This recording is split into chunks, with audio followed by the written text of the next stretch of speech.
बिहार चुनाव 2 चरणों में 11 नवंबर को संपन्न हो गया और उसके बाद चुनाव के उपरांत जो है, जो एग्जिट पोल का बिजनेस है, उन लोगों ने भी बढ़ चढ़कर अपना काम किया। सोचिए 13-14 एग्जिट पोल अपने रिसर्च, आंकड़े और टीआरपी तक पहुंचने के लिए तमाम तरह के दावे लगातार करते रहे और अपने जातीय, धार्मिक, जनाधार के आधार पर जो राजनीतिक दल है उसको नकारते रहे और तमाम पत्रकार लगभग एक मत हैं कि एनडीए सत्ता में आ रही है, मतलब हमारे नीतीश कुमार वापसी कर रहे हैं। सभी लोग कमोबेश इस बात से सहमत हैं, पर कहीं न कहीं एक खटका या डर भी बना रहता है, क्योंकि हमारे देश के तमाम एग्जिट पोल और सर्वे सच्चाई से कभी-कभी कोसों दूर साबित होते हैं। ऐसा तमाम चुनावों के परिणाम साबित कर चुके हैं और 14 तारीख को बिहार चुनाव में भी यह साबित हो जाएगा कि कौन सा बुद्धिजीवी कहाँ तक पहुंच पाया। चुनाव की खास बात यह होती है कि आपके दावे पुष्ट हो जाते हैं कि आप केवल एजेंडा ही चला रहे थे या फिर धरातल पर सच में आप कुछ समझ रहे थे।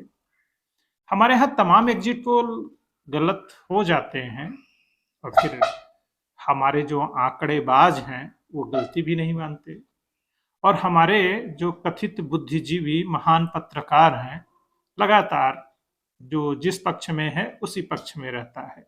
चुनाव परिणाम आने के बाद भी अपने आकलन और सोचने के तरीके को वह सही नहीं करता, बल्कि जनता को ही गलत बताता रहता है।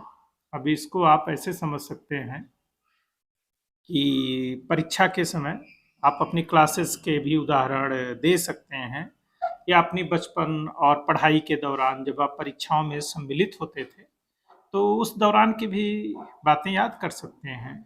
ऐसे बच्चे जो ठीक से पढ़ाई नहीं करते हैं और परीक्षा में खराब नंबर लाते हैं या फिर फेल हो जाते हैं, तो वो बच्चे कभी गलती नहीं मानते हैं कि उन्होंने पढ़ाई नहीं किया, उनके मेहनत में कमी थी, उन्हें बेहतर प्रदर्शन करने के लिए ज़्यादा मेहनत करना चाहिए था। ऐसी कोई बात वो नहीं करते हैं। वो कहते हैं कि जो प्रश्न आए वो आउट ऑफ सिलेबस थे, टीचर ने उनके साथ बेईमानी कर दी, जानबूझ के उनको नंबर कम दिए गए। फलाना जो पहला स्थान ले आया है या अच्छा प्रदर्शन कर रहा है, वो टीचरों का प्रिय है, उसके साथ भेदभाव हो गया।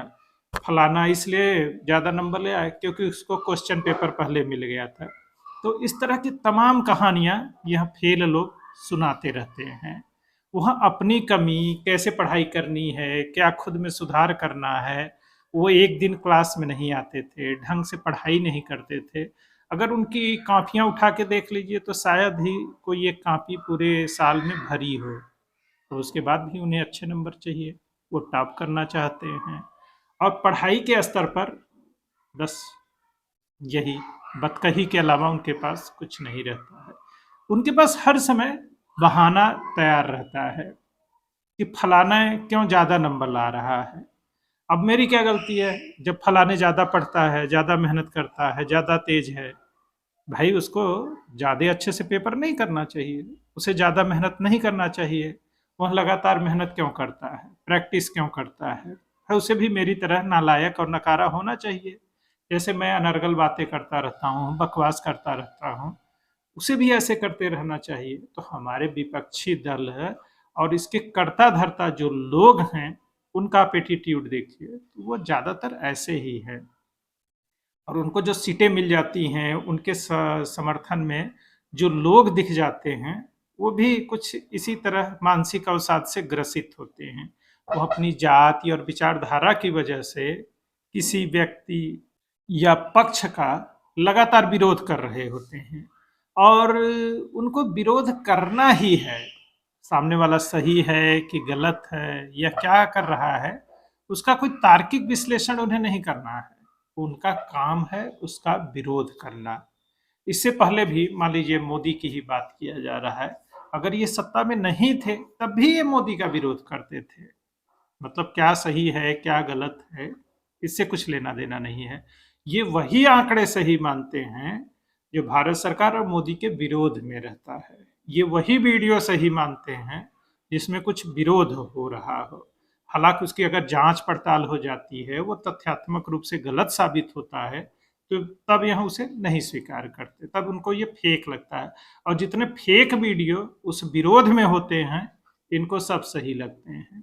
खैर कोई बात नहीं, यह तो मनोदशा का खेल है और इसका इलाज संभव नहीं है, क्योंकि जब मैं पहले से ही कुछ न मानने या मानने के लिए तत्पर और तैयार बैठा हूँ, तो वहाँ तो संभव ही नहीं है कि मुझे कुछ समझाया और मनाया जा सके। तो यह खेल कुछ इसी तरह का है और ऐसे ही हो रहा है और इसका कोई इलाज संभव नहीं है।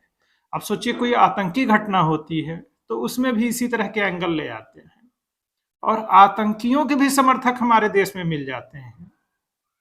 भाई वो गलती हुई, कोई गिरफ्तारी हुई, उसके तथ्यों और तर्कों में जाने के बजाय उसका न जाने क्यों बचाव करने लगते हैं। भाई कोई भी अपराधी हो, आतंकवादी हो, उसे कठोर से कठोर सजा मिलनी चाहिए।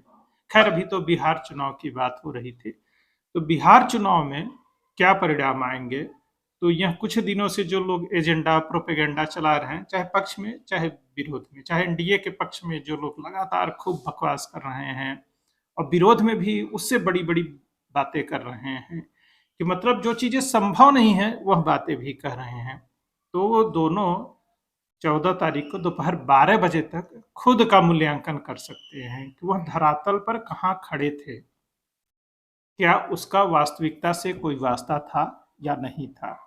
अगर था तो उस बात को और अच्छे से कहिए, अगर नहीं था तो आप गलती मानिए कि आप सिर्फ विज्ञापन का माध्यम हैं और आप एजेंडा चलाते रहे हैं और आगे भी चलाते रहेंगे। और यह मानने में कोई हर्ज नहीं है, बल्कि जो दर्शक हैं उनको कम से कम यह बात क्लियर तो हो जाता है कि आप किस पक्ष में हैं और आप क्या कहेंगे, भला इसमें क्या दिक्कत है। तो उन बातों को ज़्यादा स्पष्ट और सही ढंग से कहिए, इसमें कोई बुराई नहीं है। और दर्शकों को भी ऐसे तमाम बुद्धिजीवियों का बौद्धिक स्तर चेक करने का यह अच्छा अवसर रहता है कि चुनाव परिणाम के बाद आप जिन्हें देखते थे, जिन्हें मानते थे, उन पर से अगर आपका भरोसा उठ जाए तो उनको टाटा बाय बाय कर सकते हैं। और करिए, क्योंकि आपका देखना ही उनको ताकतवर बनाता है और वो लगातार बकवास कर रहे हैं, इस बात पर आपको कुछ तो आपको चेक करना पड़ेगा ना, क्योंकि आपकी भावनाओं का हो सकता है वो केवल फायदा उठा रहा है। आप अपनी जात, बिरादरी और मजहब की वजह से किसी का लगातार विरोध कर रहे हैं और उसी विरोध को आगे बढ़ाने के लिए कुछ लोग इस तरह के वीडियो और आवाज आपको देते रहते हैं जो आपको सूट करता है, वो सही नहीं होता है। तो इस मनोदशा से बाहर निकलिए और खुद का और अपने जिसे भी वीडियो को और पत्रकार को और निष्पक्ष व्यक्ति को आप देखते हैं, इससे उसका भी मूल्यांकन जरूर करिए। इन्हीं सुझाव के साथ अभी की बात को विराम देते हैं। जय हिंद, जय भारत, वंदे मातरम।